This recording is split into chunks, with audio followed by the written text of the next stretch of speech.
WKRG News 5 is your local election headquarters. Florida Governor Ron DeSantis spent much of the day in Pensacola. He joined other state and local officials speaking against Amendment 3, which would legalize recreational marijuana for people who are at least 21 years old. As WKRG News 5's Alexa Daly reports, the governor calls Amendment 3 deceptive and says if it passes, there's a much better chance that children will be able to get their hands on marijuana. As voters head to the polls, Governor Ron DeSantis and others are encouraging voters to read all of Amendment 3's text on legalizing recreational marijuana in the state before they cast their votes. You may not be interested in the weed, but it's going to be interested in you. It is going to be you. This will impact your life because of how this amendment's written and how you're going to see it be used rampantly in public. Governor Ron DeSantis addressed Amendment 3 Friday at the Escambia County Sheriff's Office. The governor, alongside State Surgeon General Joseph Lopatto, Sheriff Chip Simmons, and others, all voiced their opinions against the amendment.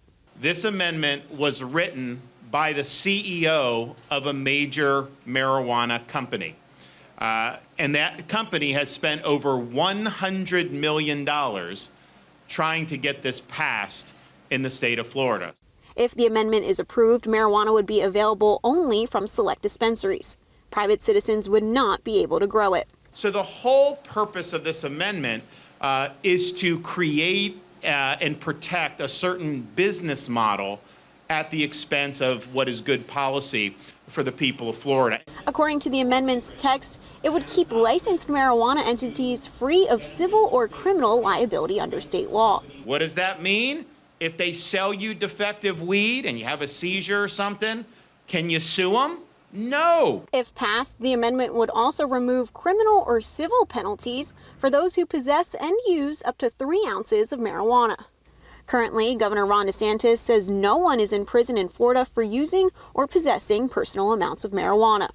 Sheriff Simmons debunked the belief that legalization would free up time for deputies.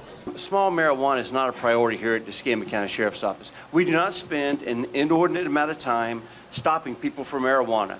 He added that if passed, there would be an increased risk for children accessing marijuana. The state surgeon general also raised concerns over how the legalization could impact children and concerns over an increase in traffic fatalities and addiction. To pass, the amendment needs at least 60% support from voters. If passed, the amendment will take effect 6 months after the election. In Pensacola, Alexa Daly, WKRG News 5.